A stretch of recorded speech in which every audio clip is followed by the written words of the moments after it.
Hello दोस्तों, स्वागत है एक और नए वीडियो में। दोस्तों, आज के वीडियो में हम देखेंगे एक इंडिया का बहुत ही सुंदर रेलवे रूट जो कनेक्ट करता है मुंबई को गोवा से। दोस्तों, ये जो रेलवे रूट है मुंबई टू गोवा, ये कोंकण रेलवे का पार्ट है। तो रेलवे सफ़र शुरू करने से पहले थोड़ा सा मैं कोंकण रेलवे के बारे में आपको बताना चाहूँगा कि Konkan railway Indian railways ministry of railways के अंदर एक पीएसयू की तरह है।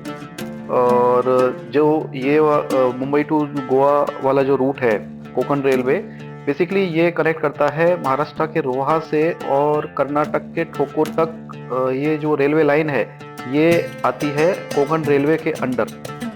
तो दोस्तों, ये जो रेलवे सफ़र है ये पूरा वेस्टर्न घाट या आप शाहदरी रेंज बोलें, वहाँ से होकर निकलता है। तो ये जो टेरेन है ये अपने आप में काफ़ी डिफ़िकल्ट टेरेन थी। तो जब ब्रिटिशर्स थे हमारे देश में, तो आज से 100 साल पहले, लगभग 100 साल पहले भी यहाँ पे रेलवे लाइन का सर्वे किया गया था। बट चूँकि उनको लगा कि ये बहुत ही मुश्किल काम है, इसमें बहुत ज़्यादा मैन पावर जाएगी, बहुत ज़्यादा पैसा लगने वाला है, तो फिर ये प्रोजेक्ट ब्रिटिशर्स के टाइम पे वो लोग यहाँ पे रेलवे लाइन कनेक्ट नहीं कर पाए। उसके बाद आफ्टर इंडिपेंडेंस भी यहाँ पे एरियल सर्वे किया गया, अलग अलग लोकेशन से सर्वे किया गया कि कैसे इस एरिया में रेलवे लाइन, क्योंकि यहाँ के लोगों की बहुत लंबे टाइम से डिमांड थी। अगर आपको मुंबई से कर्नाटक साउथ में जाना है तो आपको 3-4 दिन का टाइम लगता था। तो लोगों की डिमांड थी कि यहाँ पे भी रेलवे नेटवर्क होना चाहिए।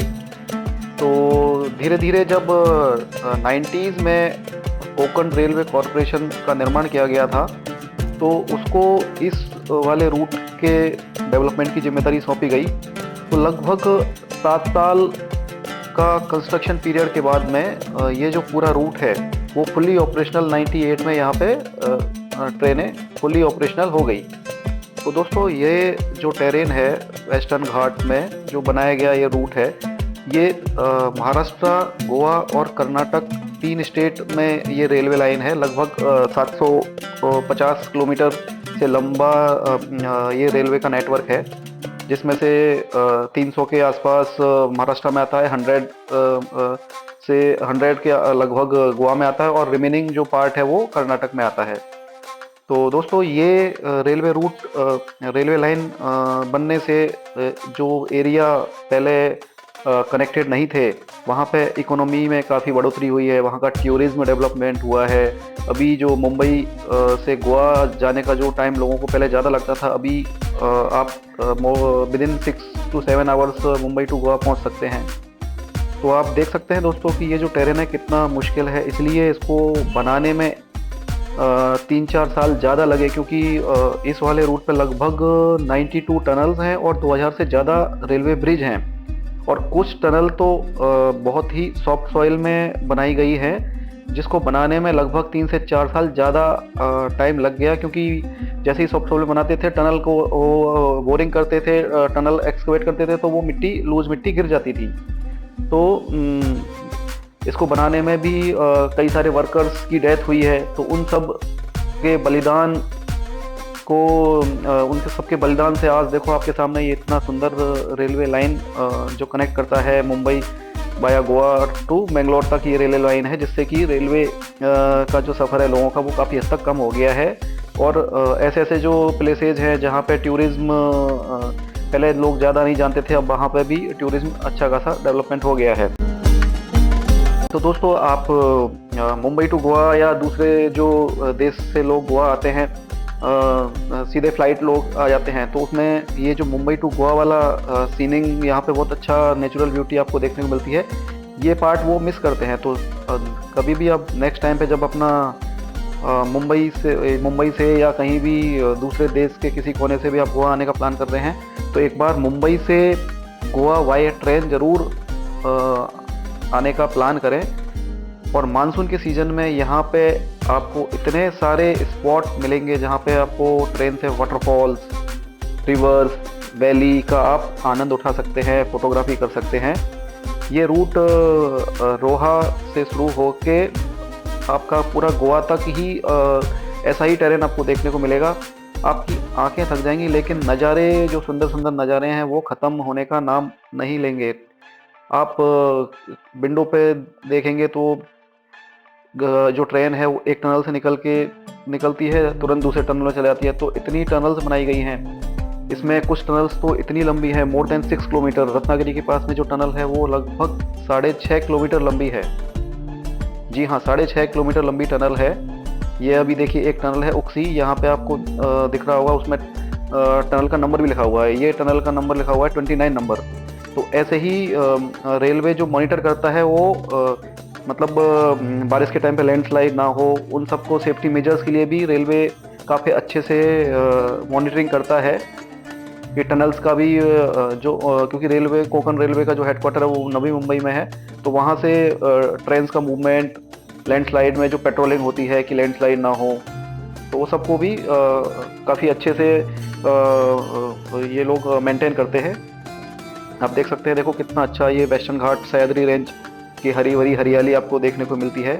अभी ये मानसून के बाद का वीडियो है, तो रेन फॉल्स वगैरह आपको इतना देखने को नहीं मिलेगा, बट आप देख सकते हैं कि हरियाली अभी भी है।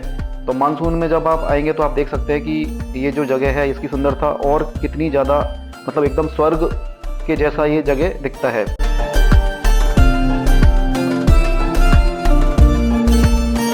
देखिए दोस्तों, कितने ये हरी भरी, एक टनल आती है, जैसे ही एक से निकलती है दूसरे टनल में वो एंट्री कर जाती है।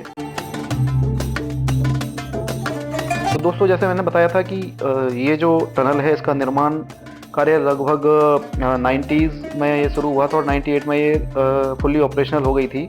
तो इसको बनाने में काफ़ी चैलेंजेज रेलवेज़ ने फेस किए, कोंकण रेलवे ने फेस किए, क्योंकि कई ऐसे लोकेशन थी जो कि रियली में बहुत डिफ़िकल्ट थे, उनको कंस्ट्रक्शन करना बड़ा डिफ़िकल्ट था। टनल्स बनाना काफ़ी मुश्किलें आई। जो टनल का टाइम है उसमें काफ़ी टाइम ज़्यादा लगा, क्योंकि सॉफ्ट सॉइल थी। तो जैसे ही टनल बनाया तो वो बार बार में टनल धंस जाती थी, इसमें कई वर्कर्स की डेथ भी हुई है। तो उन सब के बावजूद भी रेलवे ने इसको काफ़ी अच्छे से, ये जो प्रोजेक्ट है उसको कंप्लीट किया। ज़्यादा जो भी टाइमलाइन है ज़्यादा नहीं बढ़ा, और फंड में भी ज़्यादा डेविएशन ना होते हुए भी प्रोजेक्ट को अपने टाइम के अकॉर्डिंग इसको पूरा कर दिया। तो ऐसा माना जाता है कि दोस्तों, ये जो 20वीं सदी का ये एशिया का सबसे चैलेंजिंग और सबसे डिफ़िकल्ट प्रोजेक्ट रेलवे का प्रोजेक्ट था। तो आप देख सकते हैं, ट्रेन देख कर ही आपको लग रहा होगा कि यहाँ पे रेलवे लाइन बनाना अपने आप में एक चैलेंज था। इसलिए ब्रिटिशर्स यहाँ पे, मतलब उनको पता था कि यहाँ पे रेलवे लाइन बनाना बहुत बड़ा चैलेंज है, इसलिए उन्होंने सर्वे करके यहाँ पे फर्दर फंड इन्वेस्ट नहीं किया, क्योंकि यहाँ पे वाला टाइम भी ज़्यादा जाने वाला है और फंड्स भी बहुत सारे जाने वाले हैं और टेरेन भी बहुत मुश्किल है। बट हमारे देश के इंजीनियर्स ने ये करके दिखाया, और इसका जो सारा क्रेडिट जाता है वो आप सभी को मालूम ही होगा कि जो हमारे देश के most respected engineer, railway engineer, जिनको मेट्रो मैन के नाम से भी जाना जाता है, ई श्रीधरन जिनका नाम है, उनके नेतृत्व में इस कोंकण रेलवे का निर्माण कार्य हुआ। और वही मेट्रो मैन ई श्रीधरन है जिन्होंने दिल्ली में मेट्रो की नींव डाली। तो 90s में जब दोस्तों ये कोंकण रेलवे कॉरपोरेशन बनाया गया, तो उनको इसका नेतृत्व दिया गया, और उनको कुछ कोंकण रेलवे जो कॉरपोरेशन है तो उनको कुछ अधिकार दिए गए कि वो डायरेक्ट रिक्रूटमेंट कर सकती है, और उनको कुछ डिसीजंस लेने की इंडिपेंडेंस दी गई थी। उसकी कारण आप देखिए, मतलब कितने इफेक्टिवली श्रीधरन साहब ने ये प्रोजेक्ट को संभाला और देश को इतना अच्छा रेलवे लाइन दिया।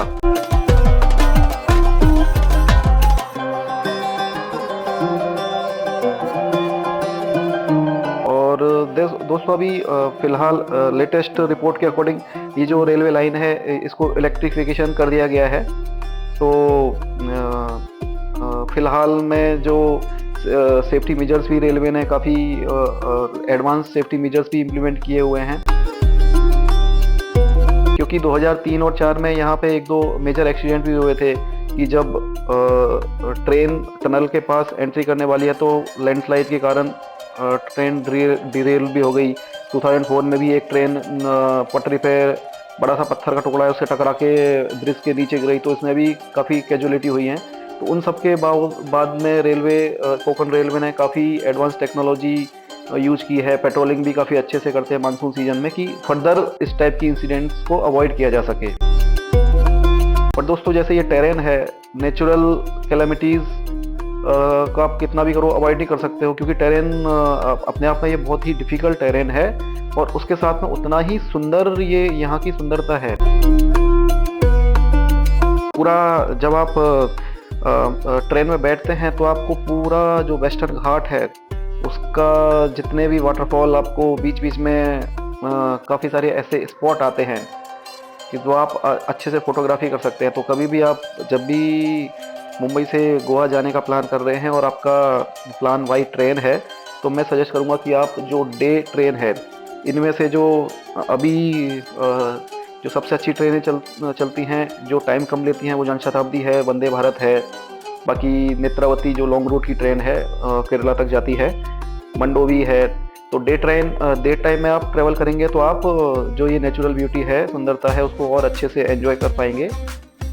और अगर आप सही में नेचर लवर है, आपको ट्रैवल करना पसंद है, इस टाइप के जो थ्रिलिंग या एडवेंचर वाले रूट देखना पसंद है, तो आप अपना कैमरा ले जाना ना भूलें, क्योंकि ये रूट आपको हर सेकंड्स में कुछ कोई ना कोई आपको ऐसा स्पॉट फोटोग्राफी के लिए बताता रहेगा कि यहाँ पे आप अपना वीडियो फोटोग्राफी लेते रहे। तो आपकी इतने नज़ारे हैं कि आपकी आंखें थक जाएंगी, लेकिन नज़ारे ख़त्म होने का नाम ही नहीं लेते हैं।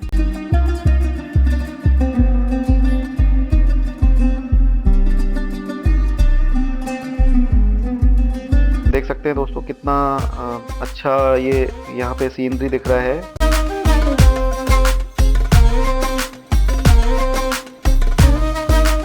दोस्तों जैसा मैंने बताया कि ये कोकण रेलवे महाराष्ट्र, गोवा और कर्नाटका 3 स्टेट में ये रेलवे लाइन है।